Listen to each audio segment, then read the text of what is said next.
Dan to Dan, episode 10. We're talking about aliens and cattle. Who knew? Let's talk about it.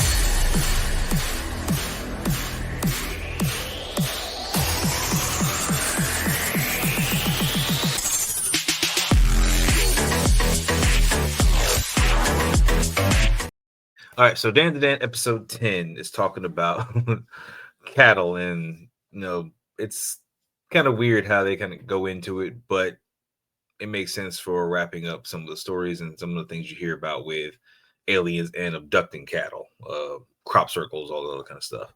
But let's get into it. So the aftermath of what happened with Ira, Akarun, and Momo being caught freaking without any clothes in the middle of the school.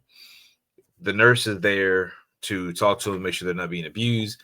Definitely looks like she's a bit of a controlling figure, and she keeps like a cat of nine tails with her, and she's ready to punish anybody who does not do what they're supposed to do. And one of the staff workers ends up kind of catching it as she's questioning the children about what's happening with them, make sure they're not being bullied. Okaru, Momo, and Ira kind of go through what's going to happen, what they're going to, how they're going to talk to people, what they're going to tell people.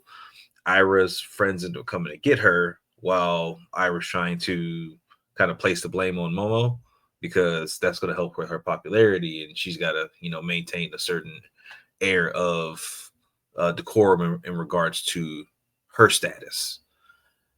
Okaroon and Momo end up having a talk when she leaves, and that's when you kind of get the truth out about why were you guys really together? Like, what's the deal? He already kind of came clean, but now it's kind of like we're not in the middle of a battle. Like, let's talk about it.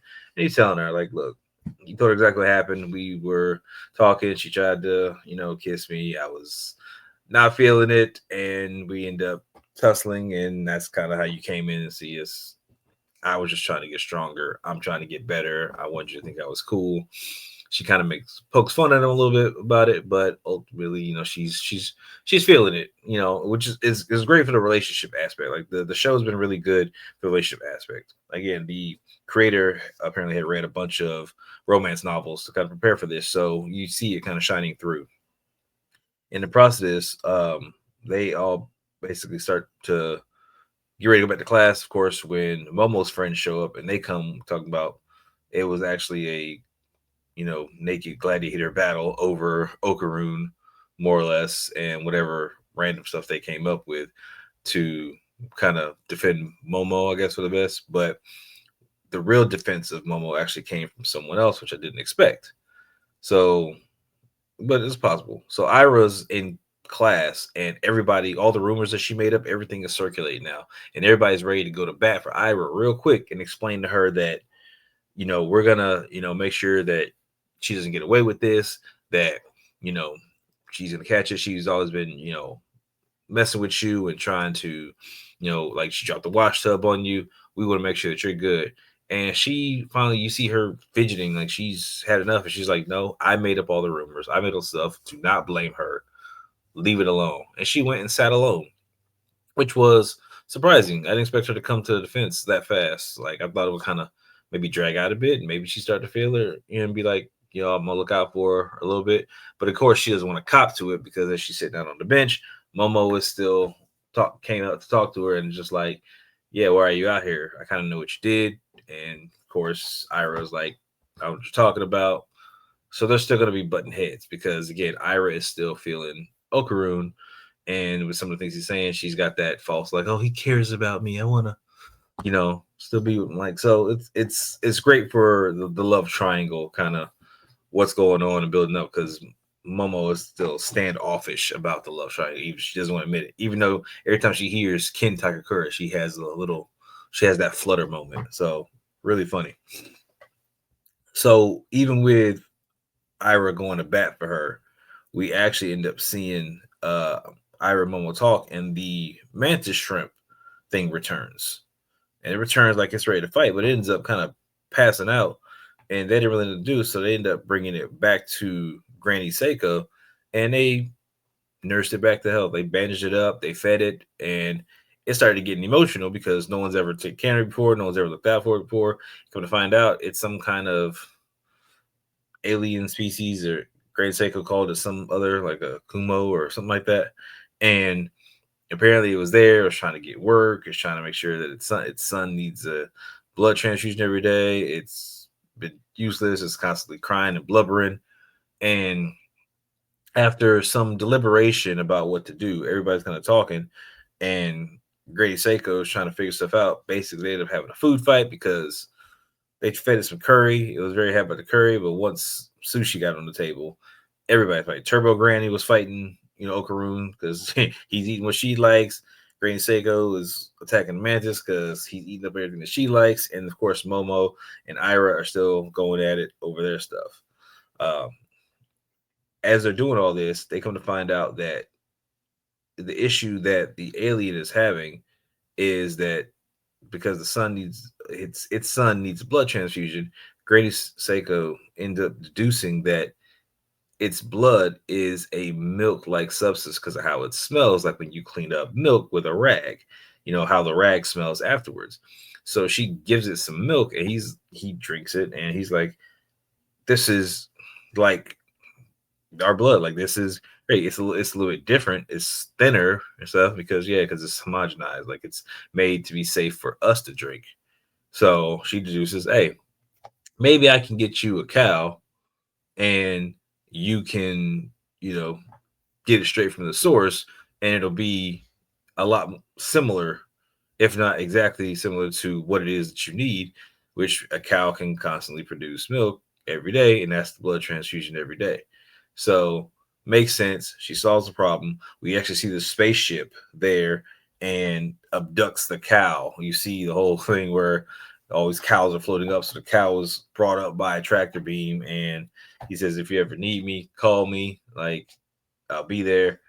And he shoots off into space. So that's another one added to the team, essentially, as a fighter that can come in and do some heavy lifting, I guess, at some point. So they made an ally, and that's it. I kind of thought it was always the mantis shrimp, but maybe that just kind of was the signal for it. I'm not sure. It's kind of weird. I thought they like transformed the mantis shrimp, but apparently didn't. It was an alien that was similar.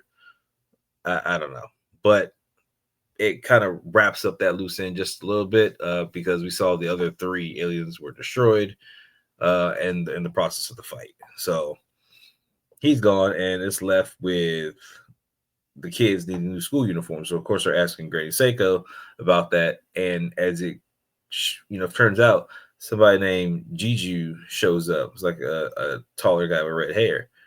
This apparently was Momo's former best friend and former crush, like her first crush. That's what the next episode is called, First Love. And now we got issues because you got you think about it, you got Okaroon that likes Momo. You got Ira that likes Okaroon. You got Jiju who maybe never liked Momo, but he may fall for Ira and her popularity. And then Momo may still have some kind of feelings for Jiju, but we know that she likes Okaru as well, so she may be kind of pulled in both directions. I don't know. Again, the love triangle just got, more confusing. It's a square now. So we'll have to see how that turns out. This was more or less a filler episode. I think they're doing 12 episodes.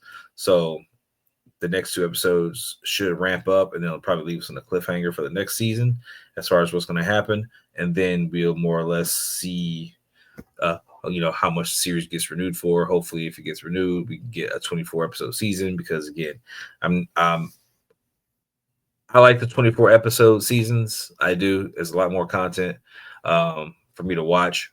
But I understand with the first season, they're trying to garner interest and see how much they're going to put into creating the series. But again, when you have a manga that, has good popularity and so like that, again, sometimes it'll just drive its numbers itself.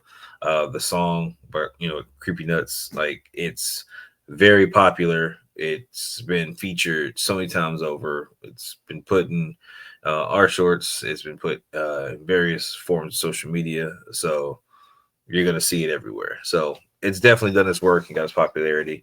I'm happy with the show still. Like I'm curious to see what's gonna happen next episode with the love square now and seeing how it turns out and what purpose is it here because Granny Seiko knew he was coming. So why does she know he was coming? What reason is he there? What purpose is he about to serve and is he about to become part of the squad? So I don't know. Make sure you hit that little subscribe button. Appreciate you being here. We're going to talk about this again next week and see what happens while we got a couple other things coming up. You know, we do got Daima on the horizon with another episode, and we got a few other shows that we're going to be covering throughout the month of December. So that's all I got. I will catch you guys in the next one. Later.